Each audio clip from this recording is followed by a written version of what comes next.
Talking about conspiracy theories, let me put another one to you. Writing in the New York Times on the 3rd, the Pakistani author Ali Sethi, and I'm not sure if he's a relation of yours by any chance, says that there are at least some people in Pakistan who don't discount the possibility that this was done by the Pakistani state itself to prove that Pakistan is as much a victim of terror as India. Is that completely outlandish? First of all, yes, Ali Sethi happens to be my son.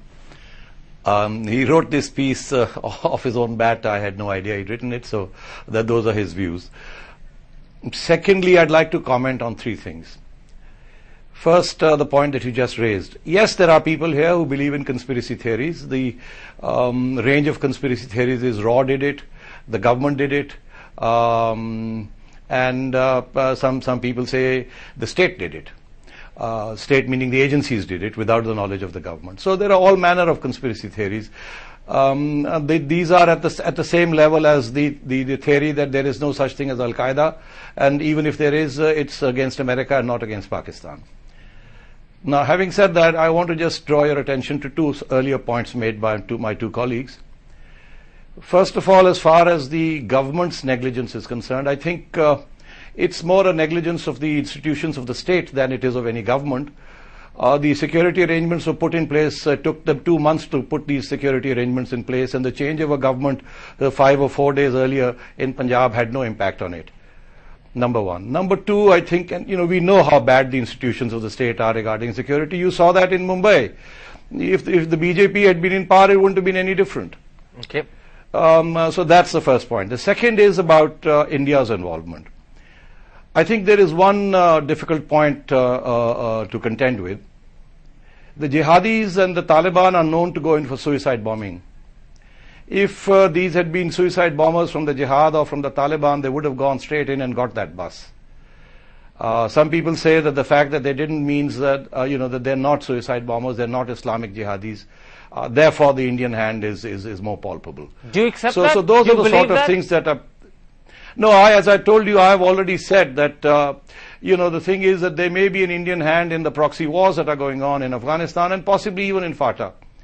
But to trace any direct links from across the border to something like this is not on. Okay. Ayesha Siddiqa, let me move beyond conspiracy theories and let me put to you what General Musharraf said on television today. He said it was inexplicable, if not also inexcusable, that given that the firing went on for 25 minutes as the press reported, in fact General Musharraf said it went on for 35 minutes, that not one of the attackers had been shot dead by the police. And secondly, you know that Chris Broad has said that in fact the police, far from protecting them, simply melted away. He says at their hour of need the police left them as sitting ducks. How do you respond to both of those? Well, a point which Najam made earlier, that the government cannot be held responsible. Let me quickly get back to the point first. I think Najam is being a little too sympathetic to the government. We all know that it was not a simple change of guards at the top. This was a government being pushed out. There was a lot of confrontation. And when such a confrontation at the political level happens, it is very obvious that the bureaucracy, the administration is bound to get distracted. So if we had a better security plan, it got all muddled up. Yes, there are questions which need to be raised about infiltration. There are two possibilities. One, somebody in the government knew about what was happening. The way the Sri Lankan coach has presented it.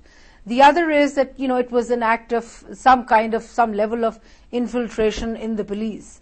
That, these guys knew exactly, what the route was and, what the security arrangement and plan was.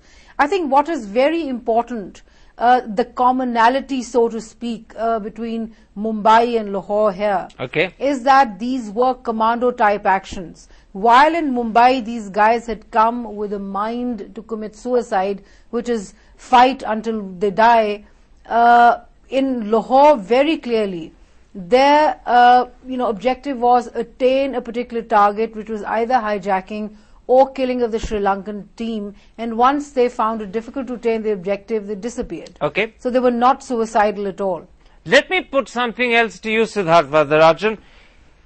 Many people feel in India that the nature of comments made by Indian politicians hours after news from Lahore came was churlish and perhaps a little unbecoming. Manish Tewari, the Congress spokesperson, began comparing Pakistan to Somalia.